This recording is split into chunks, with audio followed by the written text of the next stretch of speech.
May tahi siya sa may button part. Pati na rin sa side na may trimmings na dinugtong natin.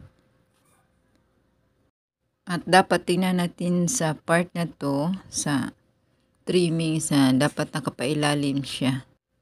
Hindi siya nakaayon lang sa button part. Dapat nakatago siya sa ilalim yung sa may dulo.